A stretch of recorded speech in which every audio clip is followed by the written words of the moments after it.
Good afternoon, everyone. Thank you indeed, Joe, for the invitation to be here with you again this year. Delighted to have the opportunity to discuss these very important matters. I think it's really important that people in this country care so much about policing, because I do agree with Conor, and I'm very conscious of the contribution he's made in this area. I do agree with him about the critical importance of a policing service as a bulwark against those who would seek to undermine our democracy. And it is so critical that we have, as he calls it, good policing. And equally, Vicky, who raises very interesting questions, which I look forward to debating, on the precise role that the police authority can play and the constitutional questions that arise in relation to it, which I have been very cognizant of and have been discussing within government and with the attorney. And we're in the middle of bringing that legislation through the Dáil. And Dervla, thank you for your introduction. I do notice, Joe, that yesterday you did interesting concepts emerge in summer schools. And I do notice that yesterday you did manage to find a champion here in Glenties for the voiceless young men of Irish politics in the person of Frank Flannery. And, of course, we've been focusing quite a lot this year on the women who need to be in the political system, given that we only have 15% representation. And since the foundation of the state, I think, have had 15 women in cabinet compared to, I think, is it 452 men. And we have a long way to go in terms of that unfinished democracy as far as women are concerned. But as I say, interesting concepts do emerge, and no doubt we'll have a few more in the course of the week's deliberations here. The topic that we're discussing here is reform, and I'm going to take a broad approach, and then I'm sure in the questions and answers and the discussion we will be looking in detail at some of the points that have already been made by Conor and by Vicky. You all know the old question and answer. Question, how do you eat an elephant? And the answer, in very thin slices. I would propose to you that the same question and answer applies to reform. The temptation, if you are hungry for reform, and we all should be hungry for reform, is to try and do it all at once in one big swallow. It never works that way. Reform needs to be in manageable chunks, I would suggest, but it also needs to be a continuum. I don't think it's about one big bang reform. I think it's not. We will lay down all the rules for everything and then we will be set and we just move on. The problem with that approach is that, irritatingly, not even the most idealistic, not even the most determined, not even the most energetic reformer can control the external context. The world outside the reform keeps going at breakneck speed, as we well know in the justice area. And just when the reform seems to have solved all past problems, up comes quite another set of challenges. I believe that this is one of the lines of separation distinguishing politicians who are in it for the long haul and politicians who flame out quickly. It is not that either one is better than the other. It is that the long-haul politicians, and I would suggest that Taoiseach Enda Kenny may be the definition of that, actually achieve more over time because they know that context is always changing. And because they know bad politics lies in solving yesterday's problems, good politics lies in solving today's problems, but great politics lies in preventing tomorrow's problems. I think the continuum of change is particularly important in the legal environment and very interesting to reflect on. Ireland's justice and policing systems are deeply rooted, which does give both great purchase, but it also means that both operate in many ways in a traditionally conservative zone. Many things are done largely the same way as they have been done for centuries. Some areas that may be right and proper. In others, it does not work at all because the context has changed so completely. And what that adds up to is that reform must not just be constant, it must have other characteristics attached to it as well. I think we sometimes look on reform in a self-righteous, punitive way. We are the good guys, everyone else are the bad guys, and the key thing to do is to find them and punish them. A reform, in my view, needs to start with a scrutiny that needs to set out to catch what people are doing right, as well as catching and observing and dealing with what people are doing wrong. The Toland report, which has been mentioned a number of times, for example, which I initiated, and it was the first time, I think, for a very long period that there had been a detailed, objective analysis of the Department of Justice. It did highlight core strengths in the department, including the willingness, flexibility and can-do attitude of many loyal staff, one on which I have relied on myself, I have to say, over the past year. And when you look at the output of the Department of Justice with its wide areas of responsibility and the scale and scope of legislation which we have been responsible for in the last year, you begin very clearly to see that I do indeed need to be able to rely on skill and expertise and willingness and can-do attitude in staff, and to specialist knowledge and expertise within the Department of Justice, which I would want to acknowledge here today. It certainly exists, and I've seen it firsthand.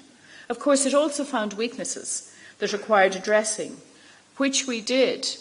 We have certainly, reform, as Dervla says, does not happen overnight, but we have certainly begun, and I don't say this in a defensive way, just to outline that we have taken, the Department has taken that report and begun to look at the short, the medium and the longer term recommendations that would make a difference to how we do our businesses, and new practices have been introduced. I'm not going to go into a list of them here, but the idea was to get more robust management, clearer management and better oversight of all the agencies in the sector, which used to be there before but seemed to have disappeared over a period of time, where there wasn't the kind of oversight and engagement between the department and individual agencies with clear outlines of responsibility and what was expected and expectation from both sides. And that has started again, I'm very pleased to say, and the short-term recommendations in the report have been brought in. I would say that that was being done at the same time, as I've mentioned, that we've had a productive year, one of the most productive years, I would say. I would argue that we are making massive changes. In fact, I would argue, despite what you've heard already, that we are making sea changes to the operation and governance of An Garda Síochána. I would also say that we've made massive strides in inequality, and I will come to those in a minute. I would say that you cannot abdicate executive power. You cannot abdicate a constitutional power given to you under 28(2). I would argue it is the responsibility of government, and indeed of good government, to have the appropriate mechanisms, the appropriate exercise of delegated power with its co-responsibilities for government and a new independent policing authority. And I would say that based on legal advice. I would say it is the best practice. I'm not saying that there aren't areas within the new bill where there can be further discussion, where there are some nuances and areas that can be further teased out in the course of the discussion in the Dáil. But I would say that the general principle which I'm following in terms of establishing the independent policing authority is respectful of 28(2) article in the Constitution in terms of that executive power over policing and security, and I would include both, but also allows for a development of an independent policing authority with important responsibilities, including, for example, the new Code of Ethics, absolutely critical to be produced in the first year, the ability to hire and to fire, which it does have, co-responsibility in a number of areas that have been mentioned, which I see as an equally important part of the development of policing in this country. I don't believe that as a Minister for Justice and as a government we can abdicate that power. I do believe that extremely important work in terms of the development of policing in this country, a new transparency and accountability, a more public face can indeed be provided by the policing authority, with its independent chair, with its 8 members who are being publicly advertised for. And of course there is a role for government, and I would argue that that is an appropriate role for government, and we can go into that in more detail. I would say that the changes in that area, as well as the changes in relation to GSOC, were critical and are critical. But I think they're matched in other areas as well, and I'm just going to broaden out the discussion for a moment here. In terms of initiatives we've taken in the past year that have been very important. I do believe the morale of a force like An Garda Síochána, when there's no recruitment, as there wasn't since 2009, that does have a very bad effect. You only have to think of any organisation yourself. If there's no recruitment into that organisation over a period of years, an organisation doing frontline work like An Garda Síochána, that is going to be very deflating. And to have recommenced Garda recruitment and to be looking forward to 550 new recruits coming out from Templemore is a very important initiative.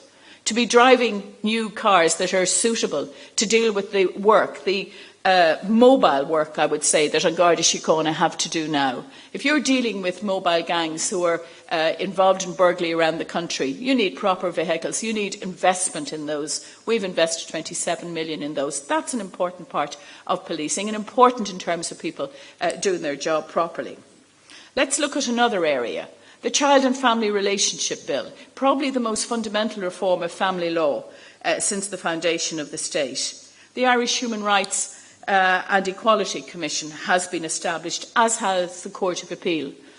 And I would pay tribute to my predecessor, Alan Shatter, for the work that he did in both of those areas. And I was privileged to be able to take them through the door to finality and see both established. The biggest reform in the Court of Appeal since the 1937 Constitution.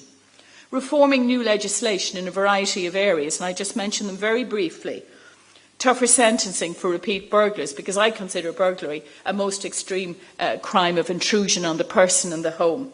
Victims at the heart of our criminal justice system. Yes, an EU Victims Directive, but legislation that actually will mean a sea change. And again, I would use that word, because I believe the Victims Directive and the legislation we're bringing in here, which I published recently, will really make one of the biggest differences in terms of the experience of those who come into contact with the criminal justice system. And I do acknowledge, as others have here, you know, the pain that people, individuals, have suffered because of their experiences with the criminal justice system. I certainly am very aware of that, not least because of the cases that cross my desk. And we all want to see people getting justice and ensuring that justice is seen to be done. But clearly change is necessary, and there have been failures. And what you want to do, what I want to do, is to ensure that we minimise those failures by any action that I can take. And I think the victims' legislation is a key part of that. Bringing in pre-trial hearings to make courts' proceedings more effective. Tackling child sexual exploitation online. Obviously reducing the length of time that asylum seekers will spend in the protection system. We're the only country in Europe that doesn't have what's called a single procedure. We see the survivors of the MacGill laundry getting justice at long last, 20 million paid out. It's not just about money, of course, it was about justice and justice being seen to be done. The truth is that there is a huge range of very productive work that has been done in the past year, while at the same time we're trying to address those recommendations around internal culture, leadership and management processes. We've done work with staff, again, not for huge detail here, but if you want to change a culture, you have to work with people, you have to listen to people, you have to work with your staff, a very large staff of over 2,000. And that, as I say, has begun to happen much more. And I would say to you that reform is just not about the what, it's also about the how. How do you do reforms? You can have a new set of structures, you can have a new timeline for meetings, a new set of appointments can be made, but if the rigidity and the crippling, limiting rigidity of the past continues, then what you can have is improvement, but not reform. I would say that since I became minister, I have laid unprecedented emphasis on consultation, on listening, on finding out what people at every level think, and on finding out what those we serve think. And therein, I suggest, lies the politics of the future. In the past, it is fair to say that those who wanted to go into politics and wanted to become ministers saw themselves as taking the big decisions. I hope in future many will see themselves as doing the big consultations, the listening exercises, the working with, as opposed to dictating down. Because politicians are public servants, and we should not forget that. And none of this is an aversion to making decisions. And I do believe, I've mentioned the Taoiseach already, I do believe that the Taoiseach personifies this in many ways, that he listens to people, he quotes the people who talk to him, he does encourage open debate within government, and we do have a logical progression that goes from the thesis to the antithesis to synthesis.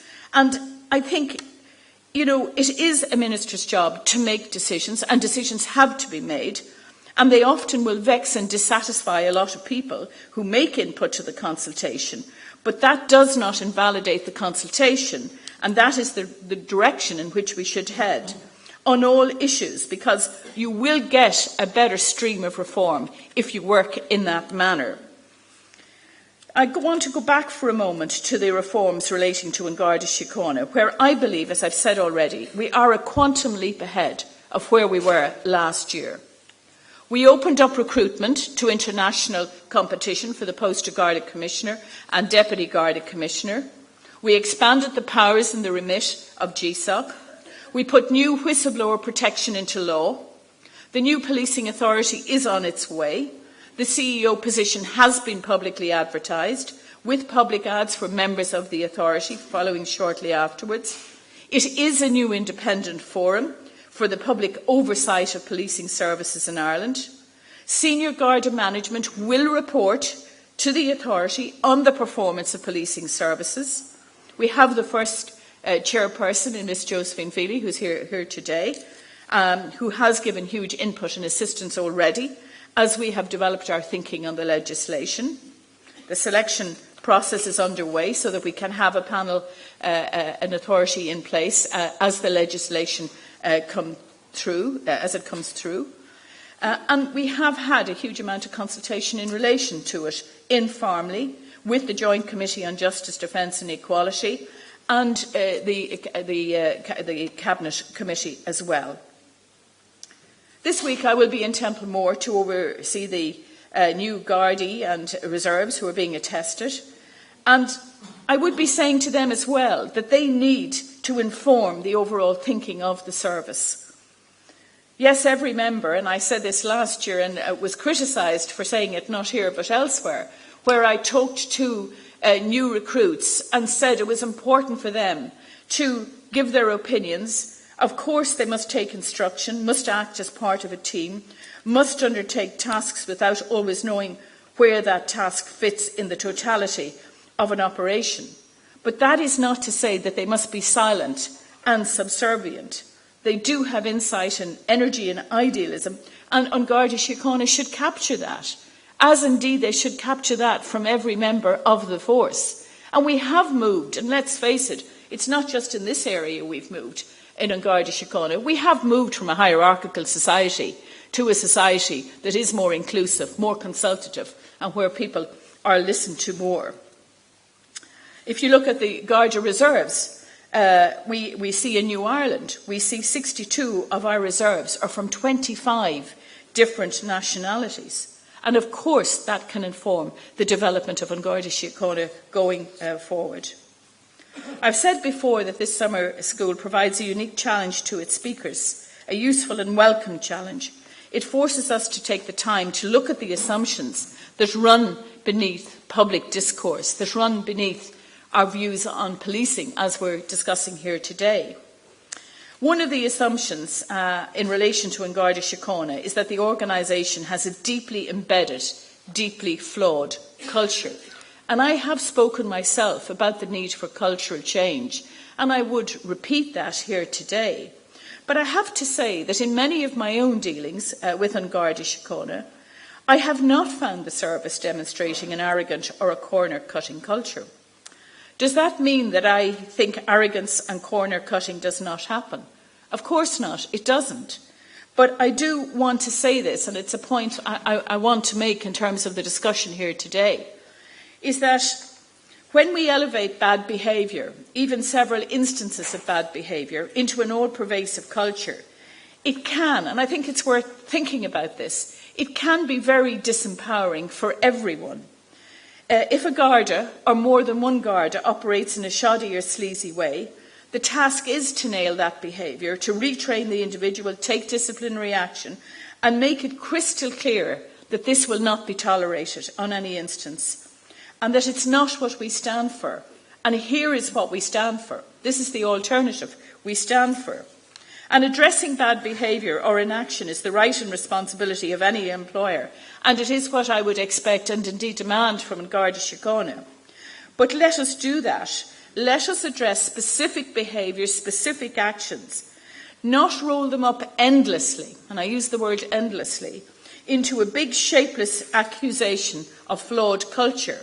Because where change is happening, let us recognise it rather than repeating old mantras. Because I believe if we continually repeat the old mantras without looking at specific issues and identifying where change is taking place, we will not move forward. And let me make it very clear, that is not to say that An Garda Síochána's culture should not, like every other area of Irish public service, be subject to constant reform. It should be, and it must be. And I would say that the new training, for example, that we're seeing in Templemore now, the very serious change that is taking place in relation to the kind of training and supervision. And the Garda Inspectorate report was mentioned earlier.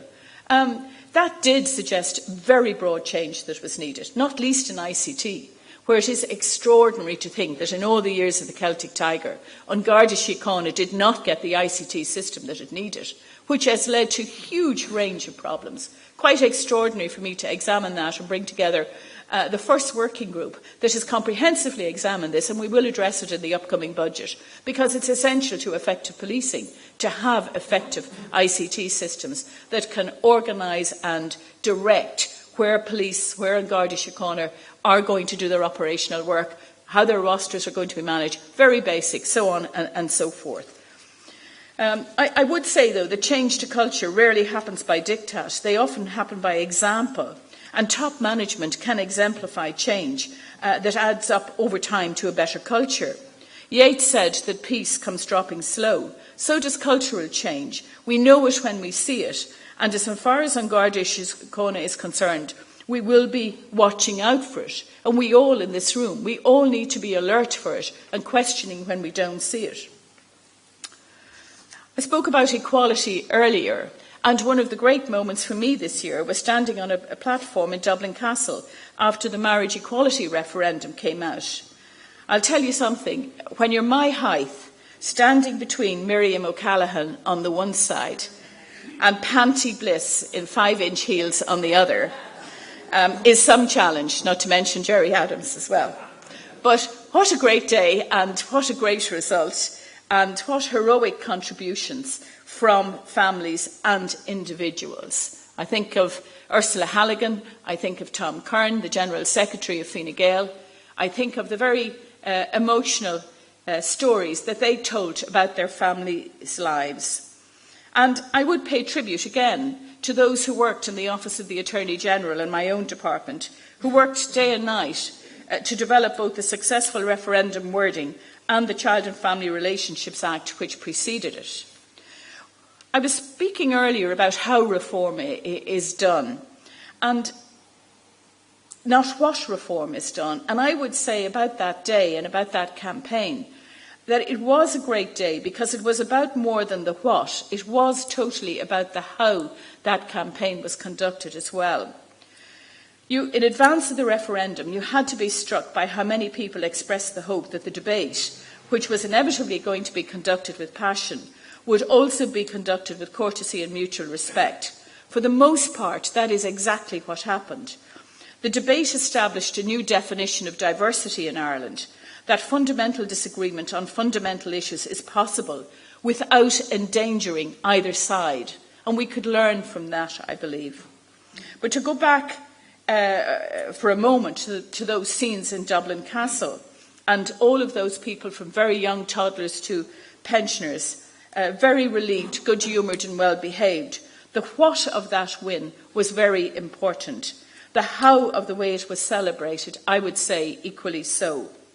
We showed the world how far Ireland had come from when it was the Valley of the Squinting Windows, an inward, as we know, very fearful-looking place, often punitive. And we showed that in little more than half a century we had transformed ourselves into a confident, outward-looking nation, rooted in tradition but unrestrained by it. It has been a transformation, but it has also been a reformation.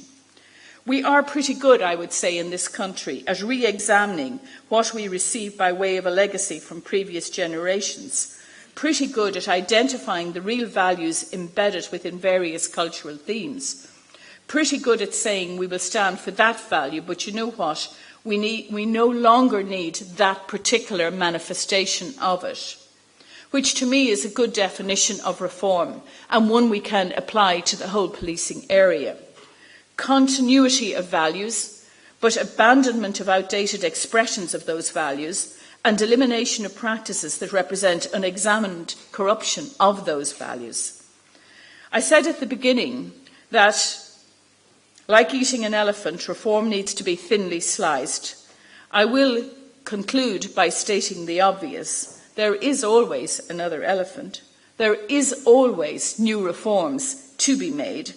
That is the challenge of politics. That is the challenge we face as a society.